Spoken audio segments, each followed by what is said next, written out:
Friends, welcome to our channel the shadow circle. तो आज के वीडियो में CGPSC से एवं छत्तीसगढ़ के अन्य सारे कॉम्पिटेटिव एग्जाम जिसमें छत्तीसगढ़ इतिहास से क्वेश्चन पूछते हैं उनके लिए वीडियो बहुत ही महत्वपूर्ण होगा।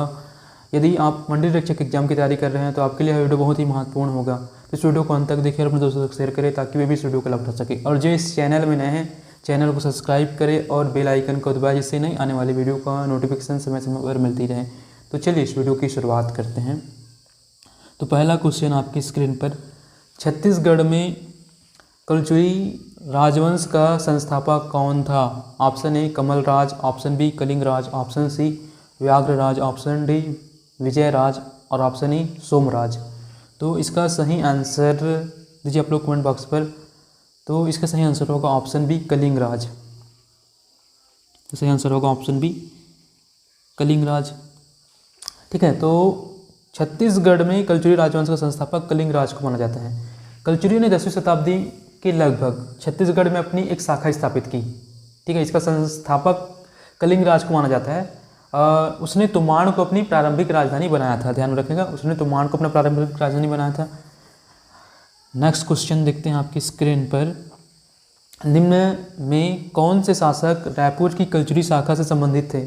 और पहला दिया है चामुंडा सिंह देव, दूसरा दिया है मोहन सिंह देव, तीसरा दिया है उमेंद्र सिंह देव और चौथा दिया अमर सिंह देव। ऑप्शन ए दिया है 1 2 3, ऑप्शन बी दिया है 2 3 4, ऑप्शन सी दिया है 1 2 4, ऑप्शन डी दिया है 1 3 4 और ऑप्शन ई दिया है इनमें से कोई नहीं। तो चलिए इस क्वेश्चन को सॉल्व करते हैं। तो पहला चामुंडा सिंह देव, तो चामुंडा सिंह देव की अगर बात करें तो ये रायपुर की कल्चरी शाखा से संबंधित थे। दूसरे दिया है मोहन सिंह देव, तो ये मोहन सिंह देव की बात करें तो ये रायपुर की कल्चरी शाखा से संबंधित नहीं थे। ठीक है, तीसरा देखते हैं उमेंद्र सिंह देव। उमेंद्र सिंह देव भी रायपुर की कल्चरी शाखा से रिलेटेड थे। और चौथा दिया है अमर सिंह देव, तो अमर सिंह देव भी थे। अमर सिंह देव भी थे, वो भी क्या थे? कल्चरी शाखा से संबंधित थे, रायपुर की कल्चरी शाखा से संबंधित थे। तो इस प्रकार से हमारा सही आंसर होगा 1 3 4। तो पहले ऑप्शन को देखें तो 1 2 है, 2 तो हमारा सही आंसर नहीं है। तो जहाँ जहाँ 2 होगा वो हमारा सही आंसर नहीं होगा। तो पहले ऑप्शन में 2 नज़र आ रहा है इसलिए पहला ऑप्शन तो हमारा आंसर नहीं होगा। दूसरे ऑप्शन में भी 2 नज़र आ रहा है इसलिए दूसरा ऑप्शन भी हमारा आंसर नहीं होगा। और ऑप्शन सी में भी 2 नज़र आ रहा है इसलिए ऑप्शन सी भी हमारा आंसर नहीं होगा। तो ऑप्शन डी में ही 2 नज़र नहीं आ रहा है, 1 3 4 है। तो ऑप्शन डी ही हमारा क्या होगा? राइट आंसर होगा। ठीक है, तो इस प्रकार से हमें सही आंसर मिल गया। ठीक है, नेक्स्ट क्वेश्चन देखते हैं आपकी स्क्रीन पर। निम्नलिखित कथन पढ़िए। पहला स्टेटमेंट दिया है छत्तीसगढ़ में कल्चरी प्रशासन व्यवस्था राजतंत्र पर आधारित थी। दूसरा स्टेटमेंट है राजा की सहायता के लिए अमात्य मंत्री होते थे। तीसरा स्टेटमेंट है संपूर्ण कल्चरी राज्य गढ़ों प्रांतों में विभाजित था। सही उत्तर चुनिए। ऑप्शन ए 1 2 एवं 3 सही हैं। ऑप्शन बी 1 एवं 2 सही हैं। ऑप्शन सी 2 एवं 3 सही हैं। ऑप्शन डी 1 एवं 3 सही हैं और ऑप्शन ई इनमें से कोई नहीं। तो चलिए इस स्टेटमेंट की सत्यता की जांच करते हैं। तो पहले स्टेटमेंट को अगर देखें तो क्या दिया है? छत्तीसगढ़ में कल्चरी प्रशासन व्यवस्था राजतंत्र पर आधारित थी। तो ये वाला जो स्टेटमेंट है बिल्कुल राइट है। ठीक है, पहला स्टेटमेंट सही है, छत्तीसगढ़ में कल्चरी प्रशासन व्यवस्था राजतंत्र पर आधारित थी। ठीक है, बिल्कुल सही है। दूसरा स्टेटमेंट है राजा की सहायता के लिए अमात्य मंत्री होते थे। बिल्कुल ये भी स्टेटमेंट, दूसरा स्टेटमेंट भी क्या है? राइट है। ठीक है, राजा की सहायता के लिए अमात्य मंत्री होते थे, बिल्कुल होते थे। और स्टेटमेंट थर्ड देखें संपूर्ण कल्चरी राज्य गढ़ों प्रांतों में विभाजित था। बिल्कुल ये भी राइट है। तीसरा स्टेटमेंट भी क्या है? राइट है। ठीक है, तो इस प्रकार से हमारा जो सही आंसर होगा 1 2 3 सही है। तो ये ऐसा हमें पहला ऑप्शन में ही देखने को मिल रहा है। तो हमें पहला सही आंसर मिल गया ऑप्शन ए। ठीक है, सही आंसर मिल गया ऑप्शन ए। 1 2 एवं 3 सही हैं। ठीक है, तो हम बात कर लेते हैं इससे रिलेटेड कुछ महत्वपूर्ण फैक्ट की। तो कल्चुरी काल में राजतंत्र शासन व्यवस्था थी। ठीक है, और राजा की सहायता के लिए अमात्य मंडल नामक एक संस्था भी था। ठीक है, ध्यान रखिएगा। इसमें सभी विभाग के मंत्री हुआ करते थे और संपूर्ण कल्चरी राज्य को गढ़ों में विभाजित किया गया था। और गढ़ जो है 84 गाँवों का समूह होता था। और गढ़ के जो मुखिया जो होता था, प्रमुख जो होता था, वो क्या कहलाता था? दीवान कहलाता था। गढ़ का जो प्रमुख है क्या कहलाता था, दीवान कहलाता था, गढ़ का प्रमुख दीवान कहलाता था। ठीक है, तो ध्यान में रखिएगा इन सब बातों को। नेक्स्ट क्वेश्चन देखते हैं आपके स्क्रीन पर। 1741 में छत्तीसगढ़ पर मराठा आक्रमण के समय रतनपुर राज्य का कलचुरी शासक निम्नलिखित में से कौन था? Option A Amar Singh, option B Raghunath Singh, option C Mohan Singh, option D Raj Singh और ऑप्शन ई इनमें से कोई नहीं। ठीक है, तो इसका सही आंसर दीजिए आप लोग कमेंट बॉक्स पर यदि आता है तो इसका सही आंसर होगा ऑप्शन बी रघुनाथ सिंह। ठीक है, क्वेश्चन में पूछा क्या गया है, 1741 में छत्तीसगढ़ पर मराठा आक्रमण हुआ। ठीक है, उस समय रतनपुर राज्य का कलचुरी शासक कौन था? ठीक है, तो उस समय कलचुरी शासक रघुनाथ सिंह था। रतनपुर कलचुरी का अंतिम शासक रघुनाथ सिंह था। ठीक है, जिसे 1741 में रघुजी प्रथम के सेनापति भास्कर पंत ने क्या किया, पराजित किया। ठीक है, ध्यान में रखिएगा, भास्कर पंत ने क्या किया, पराजित किया। रघुजी प्रथम के सेनापति भास्कर पंत ने पराजित किया था रघुनाथ सिंह को। ठीक है, 1741 में। ठीक है, नेक्स्ट क्वेश्चन देखते हैं आपकी स्क्रीन पर। सूची 1 को सूची 2 से सुमेलित कीजिए। सूची 1 और सूची 2 दिया है। ठीक है, सूची 1 में अ दिया है पृथ्वीदेव प्रथम और सूची 2 में पहला दिया है जगपाल देव द्वारा राजीव लोचन मंदिर का जीर्णोद्धार। ब दिया है जाजलदेव प्रथम और इधर दूसरा दिया है छिंदक नागवंशी राजा सोमेश्वर की पराजय। स दिया है जाजलदेव द्वितीय और तीसरा दिया सकल कोसलाधिपति की उपाधि ग्रहण की। द दिया है पृथ्वीदेव द्वितीय और चौथा दिया है त्रिपुरी के कलचुरी राजा जयसिंह की पराजय। ठीक है, ऑप्शन ए दिया है अ का 3, ब का 1, स का 2, द का 4 और ऑप्शन बी दिया है अ का 3, ब का 4, स का 2, द का 1। ऑप्शन सी दिया है अ का 3, ब का 2, स का 4, द का 1। ठीक है, और ऑप्शन डी दिया है अ का 3, ब का 4, स का 1, द का 2 और ऑप्शन ई दिया है अ का 3, ब का 2, स का 1, द का 4।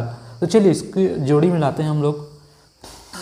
पृथ्वीदेव प्रथम की अगर बात करें तो इन्होंने सकल कोसलाधिपति की उपाधि ग्रहण की थी। ठीक है, पृथ्वीदेव प्रथम की बात करें तो इन्होंने सकल कोसलाधिपति की उपाधि ग्रहण की थी।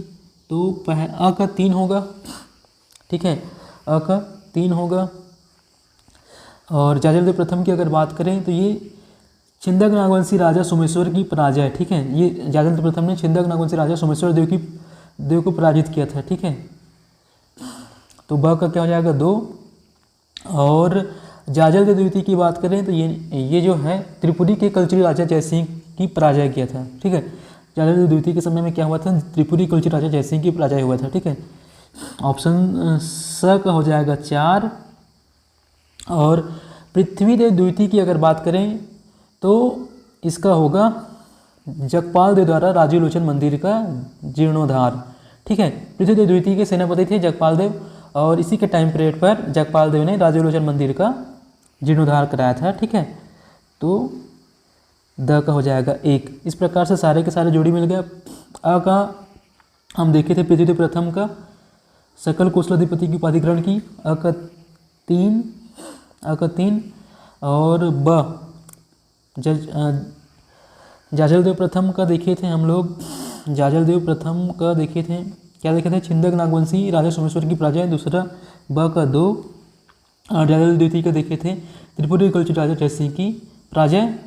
तो स का 4 और पृथ्वीदेव द्वितीय का देखे थे जगपाल देव द्वारा राजीव लोचन मंदिर का जीर्णोद्धार। तो द का 5। तो हमारा सही आंसर होगा अ का 3, ब का 2, स का 4 और द का 1। ठीक है, द का 1 होगा। ठीक है, यहाँ पे गलत 5 लिख दिया था, द का 1 होगा। तो देखते हैं, पहले ऑप्शन में अ का 3 दिए हैं जबकि अ का क्या होगा। पहले ऑप्शन तो ठीक है, पहले ऑप्शन में अ का 3 दिया है, सारे के सारे ऑप्शन में दिए हैं तो एलिमिनेट नहीं हो पाएगा। और ब का 2 होना चाहिए, लेकिन पहले ऑप्शन अ में देखें तो ब का 1 दिया है जो कि क्या है, गलत है। ठीक है, और ऑप्शन बी में देखें तो ब का 4 दिया है तो ब का 2 होना चाहिए, तो ऑप्शन बी भी क्या हो जाएगा, गलत हो जाएगा। उसी प्रकार हम ऑप्शन सी को देखें तो अ का 3 बिल्कुल सही है, ब का 2 बिल्कुल सही है, यही हमें सही आंसर मिल रहा है। और देखते हैं स का 4, हाँ बिल्कुल सही है, स का 4 जाजल द्वितीय त्रिपुरी कलचुरी राजा जयसिंह की पराजय, ठीक है, स का 4 बिल्कुल सही है। और द का 1, तो सही आंसर हमें मिल गया ऑप्शन सी, ठीक है, सही आंसर हमें मिल गया ऑप्शन सी। तो सही आंसर मिल गया तो बाकी ऑप्शन को देखने की ज़रूरत नहीं है। तो चलिए नेक्स्ट क्वेश्चन की ओर बढ़ते हैं। कलजुरी राज्य के प्रसिद्ध सेनापति कौन थे? तो ऑप्शन ए दिया है जगपाल देव, ऑप्शन बी दिया है जगदेव, ऑप्शन सी दिया है तखत सिंह और ऑप्शन डी दिया है बलदेव राम, ठीक है। तो इसका सही आंसर दीजिए आप लोग कमेंट बॉक्स पर। कलचुरी राज्य के प्रसिद्ध सेनापति कौन थे? तो इसका सही आंसर होगा ऑप्शन ए जगपाल देव, ठीक है, इसका सही आंसर होगा जगपाल देव, इसका सही आंसर होगा ऑप्शन ए जगपाल देव, ठीक है। तो जगपाल देव कलचुरी शासक पृथ्वीदेव द्वितीय के सेनापति थे, ठीक है, ध्यान में रखिएगा। जगपाल देव की अगर बात करें तो ये कलचुरी शासक पृथ्वीदेव द्वितीय के सेनापति थे, ठीक है, जिन्होंने क्या किया था, राजिम के राजीवलोचन मंदिर का जीर्णोद्धार कराया था, ठीक है। इससे पहले भी क्वेश्चन में हम देखे थे कि राजिम के राजीवलोचन मंदिर का जीर्णोद्धार कराया था कौन? जगपाल देव ने, ठीक है। तथा कलचुरी राज्य विस्तार में इन्होंने अपनी महत्वपूर्ण भूमिका निभाई थी, ठीक है, कलचुरी के राज्य विस्तार में भी इन्होंने क्या किया था, महत्वपूर्ण भूमिका निभाया था, ठीक है। नेक्स्ट क्वेश्चन देखते हैं आपकी स्क्रीन पर। निम्नलिखित में किस कलचुरी शासक ने तुमाण में राजधानी स्थापित की? तो option A Kaling, option B Kamalraj, option C Ratnaraj और ऑप्शन डी जाजल्यदेव। तो इसका सही आंसर दीजिए आप लोग कमेंट बॉक्स पर। तो इसका सही आंसर होगा ऑप्शन ए कलिंग, ठीक है, कलिंग। निम्नलिखित में से किस कलचुरी शासक ने तुमाण में राजधानी स्थापित की? तो इसका सही आंसर क्या है? कलिंग, ठीक है। तो हम बात करें कलिंग राज की, ठीक है। तो कलिंग राज ने छत्तीसगढ़ में कलचुरी वंश को स्थापित करते हुए तुमाण को अपनी प्रारंभिक राजधानी बनाया था, ध्यान रखेगा। कलिंग राज ने छत्तीसगढ़ में कलचुरी वंश को स्थापित किया और तुमाण को अपने प्रथम राजधानी बनाया था, ठीक है, प्रारंभिक राजधानी बनाया था। नेक्स्ट क्वेश्चन देखते हैं आपके स्क्रीन पर। सूची 1, प्राचीन छत्तीसगढ़ के कलचुरी शासक को सूची 2 मुख्य घटनाएं से सुमेलित कीजिए। सूची 1 अ दिया है कलिंग राज, सूची 2 में दिया है पहला मुगल दरबार में उपस्थित हुए, ब दिया है जाजलदेव प्रथम, दूसरा दिया है मराठा सेना के समक्ष आत्मसमर्पण, और स दिया है कल्याण साय, तीसरा दिया है तुमाण को राजधानी बनाया, और द दिया है रघुनाथ सिंह, और चौथा दिया है बस्तर के सोमेश्वर देव को पराजित किया। तो इसका ऑप्शन देख लेते हैं। ऑप्शन ए में दिया है अ का 2, ब का 1, स का 4, द का 3, और ऑप्शन बी में दिया है अ का 1, ब का 4, स का 3 और द का 2, और ऑप्शन सी में दिया है अ का 3, ऑप्शन अ का 3, ब का 2, स का 1, द का 4, ऑप्शन डी में अ का 3, ब का 4, स का 1, द का 2। तो चलिए इसको जोड़ी मिलाते हैं इसका, ठीक है। कलिंग राज, कलिंग राज की अगर बात करें तो इन्होंने क्या किया था, तुमाण को राजधानी बनाया था, तुमाण को राजधानी बनाया था, ठीक है। तो कलिंग राज को मिला देते हैं, तुमाण को राजधानी बनाया था, अ का 3, ठीक है, अ का हो जाएगा 3। जाजलदेव प्रथम की बात करें तो बस्तर के सोमेश्वर देव को पराजित किया, ठीक है, बस्तर के सोमेश्वर देव को पराजित किया, ठीक है। कल्याण साय की बात करें तो ये मुगल दरबार में उपस्थित हुए थे, ठीक है, कल्याण साय जो है मुगल दरबार में उपस्थित हुए थे, ध्यान में रखिएगा। और रघुनाथ सिंह की बात करें तो ये मराठा सेना के समक्ष आत्मसमर्पण कर दिया था, ठीक है।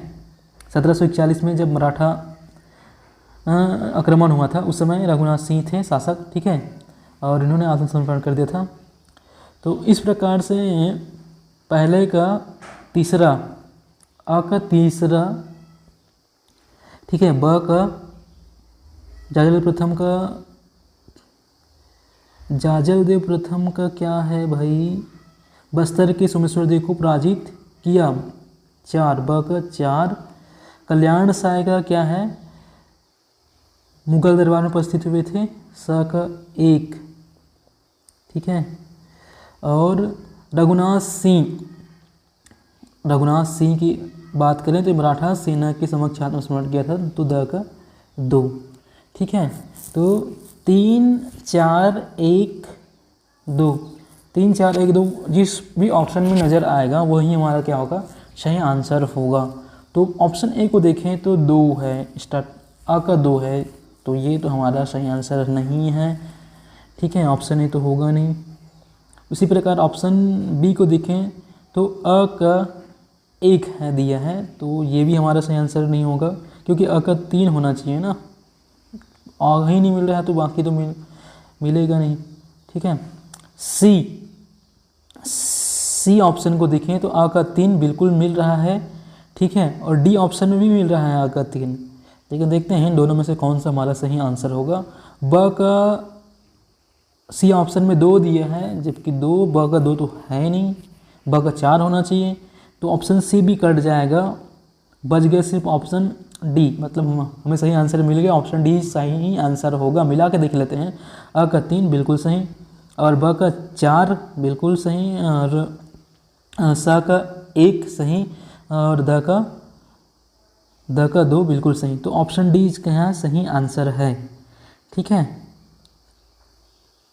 तो कलिंग राज की अगर बात करें तो तुम्बाड़ को राजधानी बनाया। जाजाद प्रथम की बात करें तो बस्तर के सोमेश्वर देव को पराजित किया। कल्याण शाह की बात करें तो मुगल दरबार में उपस्थित हुए थे। रघुनाथ सिंह की बात करें तो मराठा सेना के समक्ष आत्मसमर्पण कर दिए थे। ठीक है, ध्यान रखिएगा इन सब बातों को। नेक्स्ट क्वेश्चन आपके स्क्रीन पर, कलचुरी वंश की रायपुर शाखा का अंतिम शासक निम्नलिखित में से कौन था? Option A Amar Singh, option B Umen Singh, option C Suraj Singh, option D Kushal Singh. तो इसका सही आंसर होगा ऑप्शन ए अमर सिंह, से सही आंसर होगा ऑप्शन ए अमर सिंह। रायपुर कलचुरी का अंतिम शासक अमर सिंह था। ठीक है, ध्यान रखिएगा, रायपुर कलचुरी का अंतिम शासक अमर सिंह था। नेक्स्ट क्वेश्चन देखते हैं आपकी स्क्रीन पर, रायपुर में रतनपुर की कलचुरी शाखा का प्रथम शासक कौन था? Option A Brahmadev, option B Ramchandra, option C Mohan Singh, option D Ajit Singh. तो इसका सही आंसर दीजिए आप लोग कमेंट बॉक्स पर। तो इसका सही आंसर होगा ऑप्शन बी रामचंद्र। रायपुर के रतनपुर कलचुरी शाखा के प्रथम शासक रामचंद्र थे। ठीक है, रामचंद्र देव को रायपुर की कलचुरी शाखा का संस्थापक माना जाता है। ठीक है, ध्यान रखिएगा, रामचंद्र देव को रायपुर की कलचुरी शाखा का संस्थापक माना जाता है, और इन्होंने अपने पुत्र ब्रह्मदेव राय के नाम पर रायपुर नगर को बसाया था, रायपुर नगर की स्थापना किया था। ध्यान रखिएगा। तो ये थे महत्वपूर्ण क्वेश्चन। तो वीडियो को अंत तक देखने के लिए धन्यवाद, और वीडियो पसंद आया तो वीडियो को लाइक करें, कमेंट करें और अपने दोस्तों तक शेयर करें।